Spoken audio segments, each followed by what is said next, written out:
જય જવાન જય કિસાન। આપણે વાડી આજ આવી જાય। આગલા વિડીયોમાં આપણે કીધું હતું કે આપણે આજ વાડીએ શું કામ કરવાનું છે તે બીજા ભાગમાં વિડીયોમાં આપણે બતાવ્યું। જો તમને બતાવું આજ શું કામ કરવાનું છે તે। આ શું વસ્તુ છે જરા કોમેન્ટમાં કહેજો તમે, અને આ શું ખેતરમાં આપણે કામમાં આવે એ પણ તમે કોમેન્ટમાં જો કોઈને ન ખબર હોય તો આને આપણે કહી દેવી છે, બીજા કોમેન્ટમાં જરા કહેજો તમે।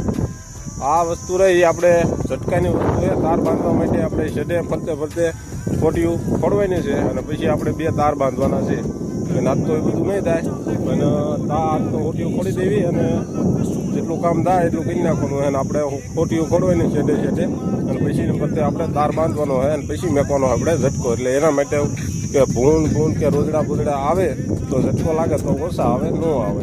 અને કઈ રીતે ખોટિયું મારવાની છે, કઈ રીતે ખોડવાની છે, કેટલા ગાળા ખોડવાની છે એ પણ તમને કહીશું। પણ એ પહેલાં આપણે જોઈ લો, એ આજ તો લાઇટ આવી નથી, અત્યારમાં મોટર ચાલુ કરવાની છે। પછી લાઇટ તો કાંઈ આવી નથી, આવીને વહી જઈ હતી, એટલે લાઇટના લોસા છે।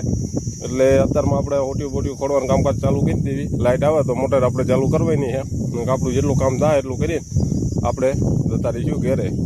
કાંઈ લપસપ આપણે બીજી કાંઈ કરવાની નથી। લાઇટનો ફોન આવે તો વાડી આવીને મોટર ચાલુ કરી દઈશું। આપણે કાંઈ નાકા બાકા તો કાંઈ વાળવાના છે નહીં। તો તમને આપણો કપા બતાવું, કપા કેવડો મોટો થયો હોય। ઉનાળું તલ કર્યા હતા, તલ જાય તો આ ડુલડા આપણે સોંપ્યા હતા, જો ડુલડા ઉગી ગયા છે આપણા, જો અમુક ઉગતા આવે છે।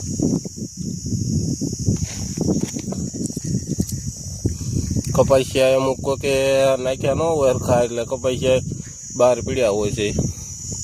તો નાના નાના જે બીજા તો જે આગલા હોય તો મોટા થઈ ગયા। તો આ ડૂલ નાના નાના ડૂલ ઉગ્યા હોય, અમુક ઉગતા આવે છે। જો અહીં છે, અહીં છે, અને આગળ આપણે જે પહેલી વખત સોંપેલા તે કાંઈ વાંધો નહીં। હવે આપણે તમને કોટીઓ કઈ રીતે ખોડવાની છે, કઈ રીતે કેટલો ગાળો રાખવાનો છે એ પણ તમને બતાવશું। એ આપણે જોઈશું આપણે હવે ત્રીજા ભાગમાં। જય જવાન।